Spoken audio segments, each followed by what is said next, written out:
Back to the Neil Haley Show, and my guest today is Mark Begert, CEO of FabuLingua. Mark, how are you? And we've been talking. When the phase of the company and where you are today, it's exciting because you're helping so many people from families to schools and making such a difference. It feels great, doesn't it? Yeah, it's great. We're continuing to sort of add more and more teachers to FabuLingua's teacher dashboard.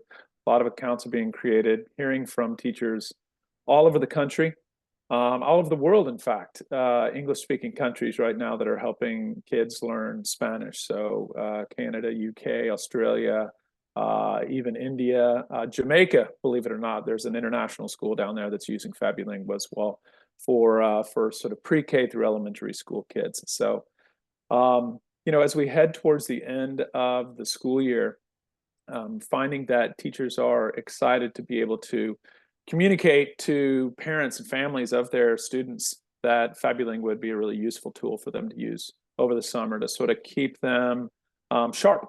And from a kid's perspective, it's playing a game, it's reading stories, so it's fun. So we think that this is sort of the beginning of a real sort of ramp up in awareness of the kind of value that we're bringing in sort of a unique way to learn a second language. And that's 100%. And I don't think we were talking about the international perspective in any podcast where, Yeah. wow, now you're not just, serving kids in the United States, you're serving kids around the world and families. And Yeah. it's great to see schools, which I don't know if it was in your plan to go the international route that quickly. Yeah. Well, I think that first of all, you can thank technology, software. You can thank the proliferation of mobile devices and the platforms that give us the opportunity to connect with consumers, customers all over the world.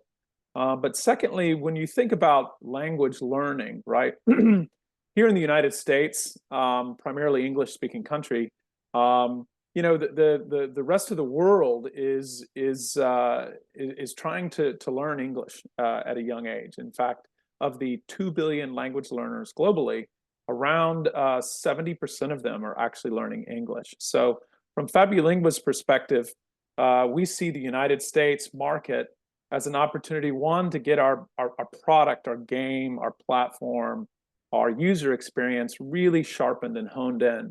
And then we will be able to move to other languages, and teaching English as a second language in international markets is absolutely a critical part of our growth plan. In fact, I would say that, in the long term, 70% of our business is going to be outside of the United States. Well, and that's definitely true. Once you're expanding these other languages and all these different things, I just wouldn't have thought in these conversations we'll be talking about schools in other countries that Sure. are, that are teaching Spanish that are English speaking or speak multiple languages, because that's the other thing. And bilingual or more than 2 to 3 languages happens a lot more all over the world than it does in the United States, for Yeah, sure. absolutely, absolutely, and they have the same challenges that teachers in pre-K and elementary school have here in the United States, which is a lack of engaging, effective content and curriculum that will get their students not only learning more efficaciously, but also just having more fun and being more engaged and interested in learning as well, right? I think whatever your views are on Elon Musk, he said something really interesting a couple of years ago, which is he said, I think that the future of learning should try to be as much like a game as possible, because you learn so much through games and through game experience and through progressing through a game. And also it's something that keeps and grabs your attention and engages you in the learning process, keeps you curious about what's next. That what's next is so important. So let's talk about Summer Slide. We talked a little bit about last time, really to encourage this continued the summer that kids are continuing to use FabuLingua in the summer, right? Yeah, and we have a cool announcement that is that we're going to be making in the next week or so, which is that for any teachers that create a FabuLingua teacher dashboard account, and then sort of roster their kids and create profiles in sort of the FabuLingua teacher dashboard account.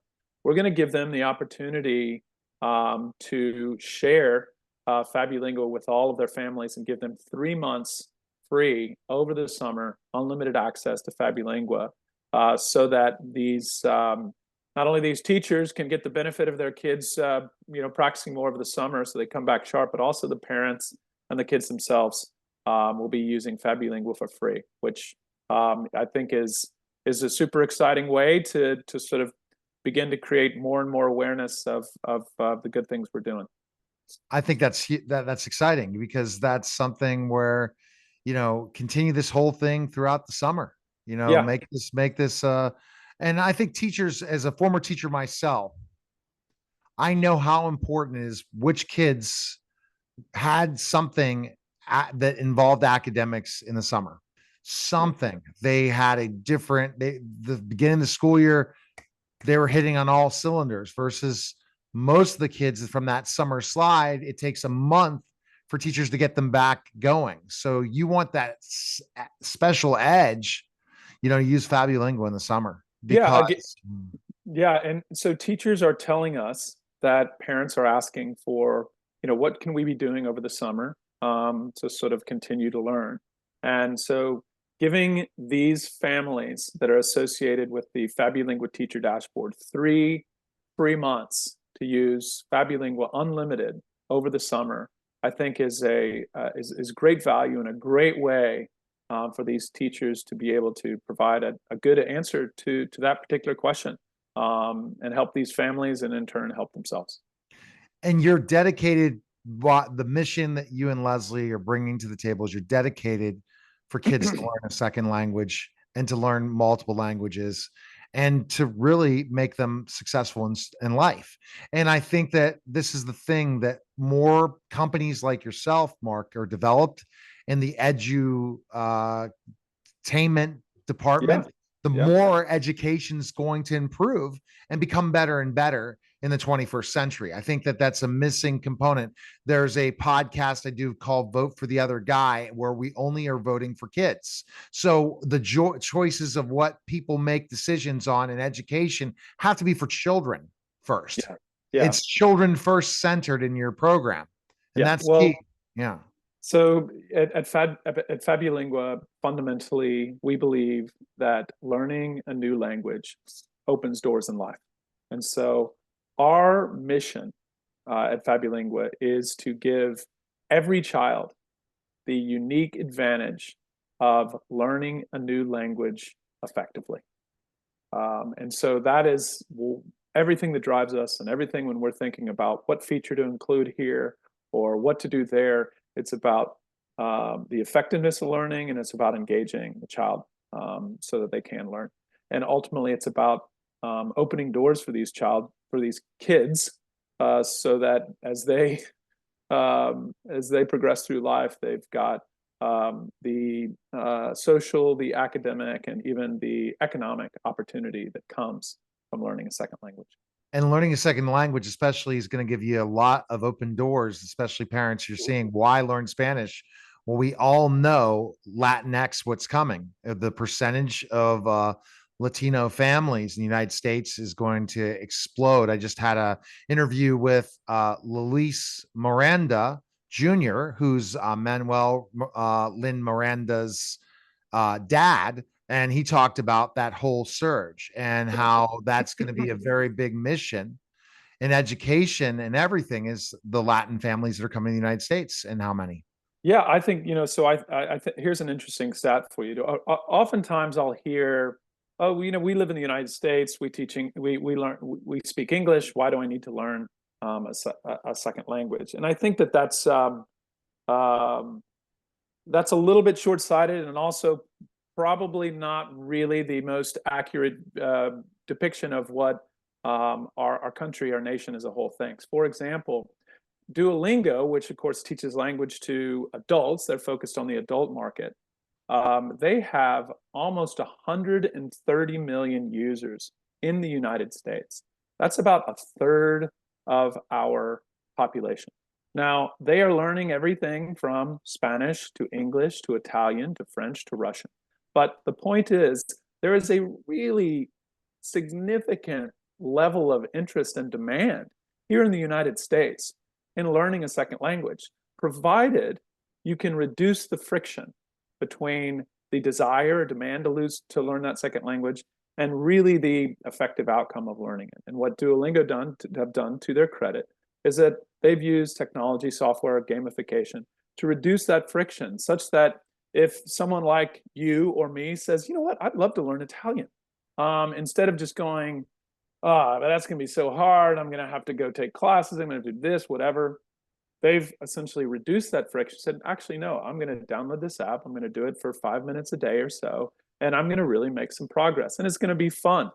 That is how you reduce the friction to a fundamental demand. And the fundamental demand, there is not a parent in the United States or globally that when they're looking at their 1 or 2 or 3-year-old didn't say, whoa, wouldn't it be amazing if they also spoke Mandarin or Italian or German, or, my grandmother is from Sweden. Wouldn't it be amazing if they also took Sweden? But and so I think we have this fundamental demand. But I think where we've been sort of blocked psychologically is that we've always thought that there's so much friction in between a demand and sort of the effective outcome we were looking for.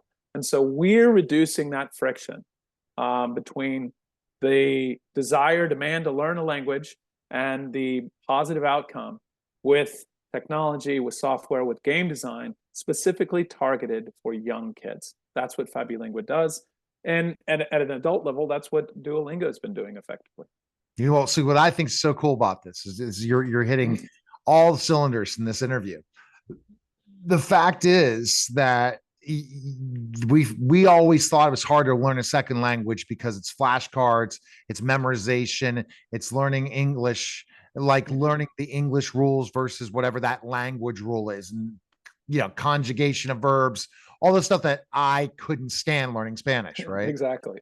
Okay, and that you're ending that by going early childhood. You're hitting it before the issue comes and the block comes when you go into like 4th or 5th grade and you're like, I got to go to my first class and learn flashcards of different things. Or I only was introduced to this in songs in 2nd and 3rd grade.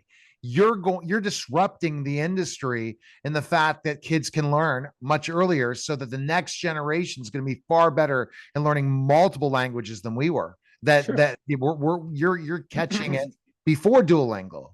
That's what you're doing.